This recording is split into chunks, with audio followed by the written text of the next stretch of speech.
Assalamualaikum warahmatullahi wabarakatuh. Sahabat beriman, Nabi Sulaiman adalah nabi yang memiliki harta kekayaan yang melimpah.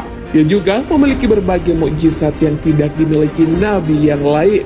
Dia bisa berbicara dengan binatang. Hal ini sesuai dengan firman Allah Subhanahu wa taala, dan Sulaiman telah mewarisi Daud. Dan dia berkata, "Hai manusia, kami telah diberi pengertian tentang suara burung, dan kami diberi segala sesuatu. Sesungguhnya, semua ini benar-benar suatu karunia yang nyata." Al-Quran Surah 6 ayat 16.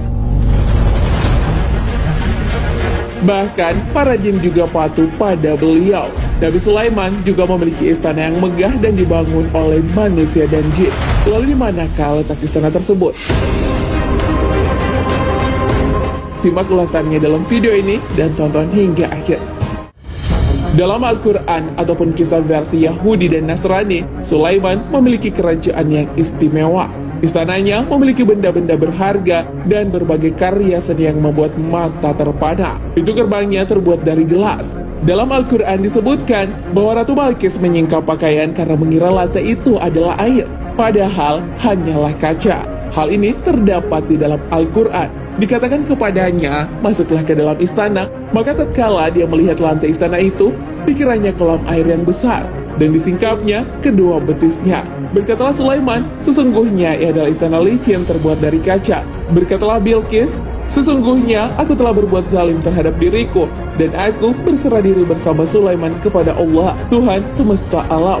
Al-Quran Surah 6 ayat 44. Pertemuan mereka dilakukan di negeri tua Sabah di Yaman Selatan. Penelitian yang dilakukan pada reruntuhan mengungkapkan bahwa seorang ratu pernah berada di kawasan ini dan hidup dalam kurun waktu 100 hingga 950 sebelum Masehi. Ia melakukan perjalanan ke utara Yerusalem.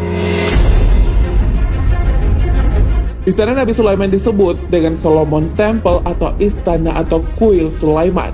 Hal ini sesuai dengan literatur bangsa Yahudi. Istana Nabi Sulaiman alaihissalam sekarang sudah tak ada lagi alias sudah runtuh. Yang tersisa hanyalah tembok sebelah barat dari bangunan kuil ini.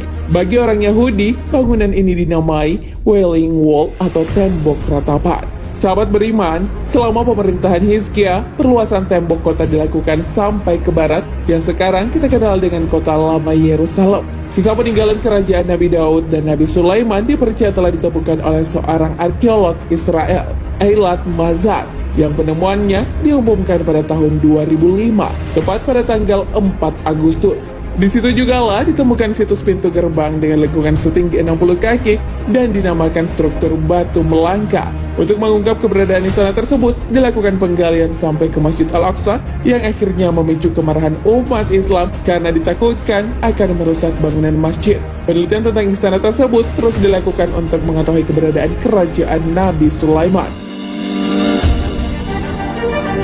Pada Oktober 2007, sejumlah pekerja menemukan reruntuhan bangunan yang diyakini sebagai kuil Nabi Sulaiman. Kuil itu ada di sebelah Masjid Al-Aqsa.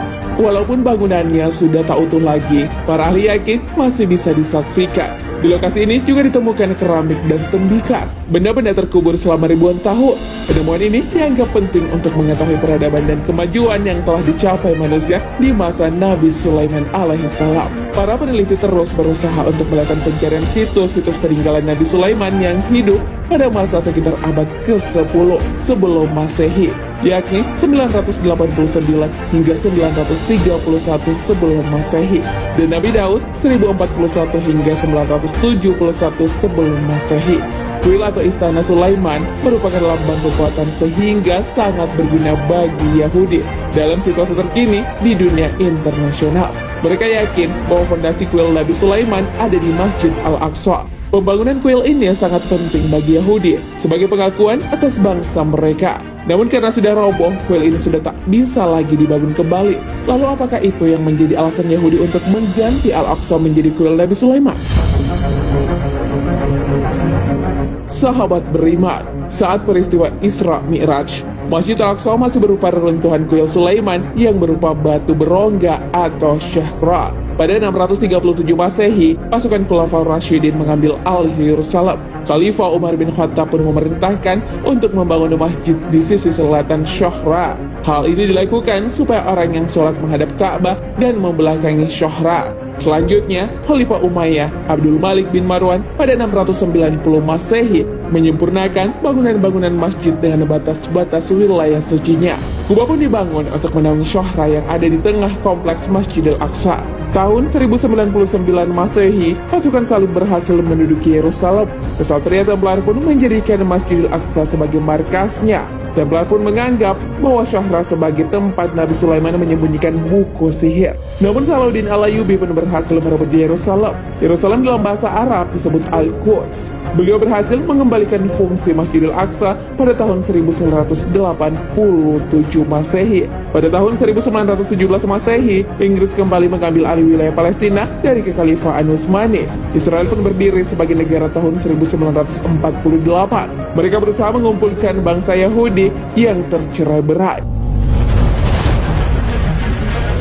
Nah, sahabat beriman, itulah penemuan mengenai istana atau kuil-kuil Nabi Sulaiman alaihissalam.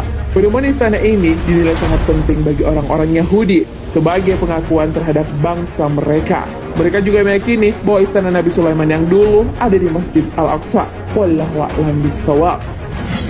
Sahabat beriman, jangan lupa berbagi informasi dengan share video ini karena sebaik-baik manusia adalah yang paling bermanfaat bagi manusia. Wassalamualaikum warahmatullahi wabarakatuh.